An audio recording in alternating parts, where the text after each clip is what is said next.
আমাদের এলাকার অনেক হুজুর জর্দা খান, খিতাল লাগি খান। আপনারা ইতা বালা না, ইতা সারি দাও। জর্দা খাওয়া কি জায়েজ? আপনার মতামত কি? ডক্টর জাকির নায়েকের লেকচার শুনেছিলাম জর্দা তামাক খাওয়া যাবে না, আপনার মতামত জানতে চাই। জি, ডক্টর জাকির নায়েক ঠিকই বলেছেন, জর্দা তামাক খাওয়া যাবে না।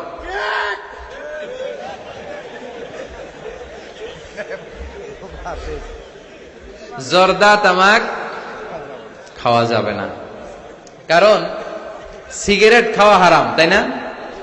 যদিও অনেকে হারাম বলতে চায় না, মাকরুহে তাহরিমি বলে। মাকরুহে তাহরিমি বললে তো একই কথা, করিবুন ইলাল হারাম, হারামের কাছাকাছি। তো সিগারেটে যেটা পুরে পুরে খায়, আগুন দিয়ে পুরায় খায়, জর্দার মধ্যে ওটা আস্তে আস্তে চাবায় খায়। কথা বলেন। তো সিগারেট যদি হারাম হয়, জর্দা তো আরো আগে হারাম। এই জর্দা, সিগারেট এগুলোর সাথে মুসলমানের সম্পর্ক নাই। এই সিগারেটের যে ধোঁয়া, এটা জাহান্নামের আলামত। ধোঁয়া পাওয়া যাবে কই? কথা কয় না। জাহান্নামে থাকবে আগুন। সিগারেট খেতে কি লাগে? আগুন খায়, আগুন পেটের ভিতরে ঢুকে, আসে না নাই? পৃথিবীতে সিগারেটটা এমন একটা খাবার, এই একটা খাবারে শুধু টয়লেটে বসে খাওয়া যায়। কথা খুব কা, তাই না? সিগারেট ছাড়া কোনো জিনিস কেউ কোনোদিন টয়লেটে বসে খায় না, শুধু সিগারেটই খায়।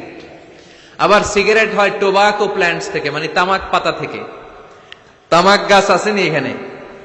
তামাক গাছ যেখানে চাষ করে ওইখানে কোনো বেড়া দেওয়া লাগে না, ওটা ছাগলও খায় না। ছাগলেও খায় না, ছাগলও মুখ দেয় না। তো যেটা ছাগলে খায় না, ওইটা আশরাফুল মাখলুকাত খেতে পারে? কথা বলেন। আচ্ছা, পৃথিবীর এইটাই একমাত্র পণ্য যে পণ্যের গায়ে এই পণ্যের বদনাম আর দুর্নাম লেখা থাকে। এটার গায়ে লেখা থাকে স্মোকিং কজেস ক্যান্সার, ধূমপান কর্কট রোগের কারণ, ধূমপান করলে ক্যান্সার রোগ হয়। আছে না নাই?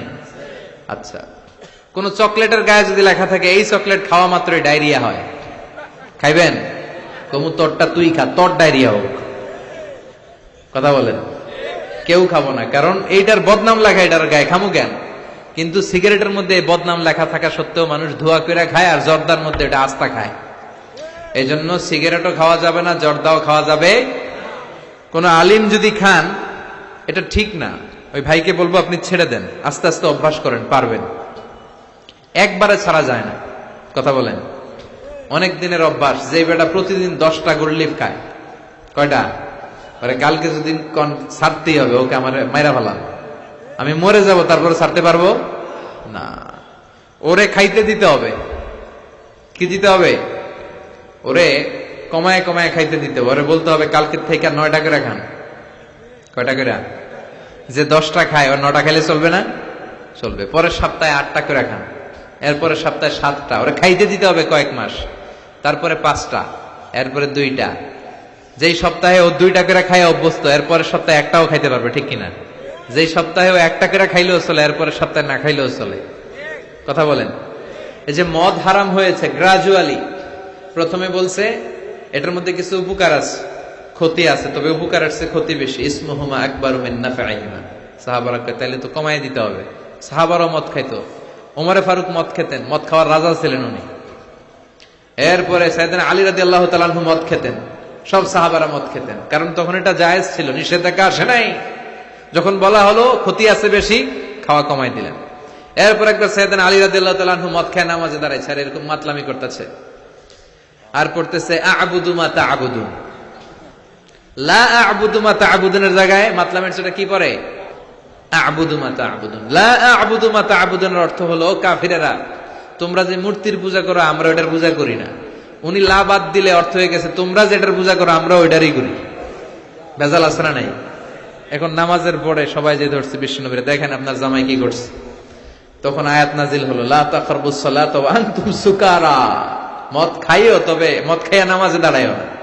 তখন 5টা টাইমে মদ খাওয়া নিষেধ হয়ে গেল, কারণ নামাজ কয় ওয়াক্ত? 5 ওয়াক্ত খাইতে পারে না, রাতে ঘুমানোর আগে একটু একটু খায়। এরপরে আল্লাহ ইন্নামাল খামরু ওয়াল মাইসির ওয়াল আনসাব ওয়াল আজলাম রিজসুম মিন আমালিশ শাইতান ফাজতানিবুহু। এরপর চিরকালের জন্য মদ জু আল্লাহ হারাম করে দিলেন। আল্লাহ একবারে হারাম করলে ভয়ঙ্কর অবস্থা হতো, আল্লাহ ধীরে ধীরে হারাম করলেন। তো যারা এই জর্দা সিগারেট খান তারা আস্তে আস্তে কমাবেন।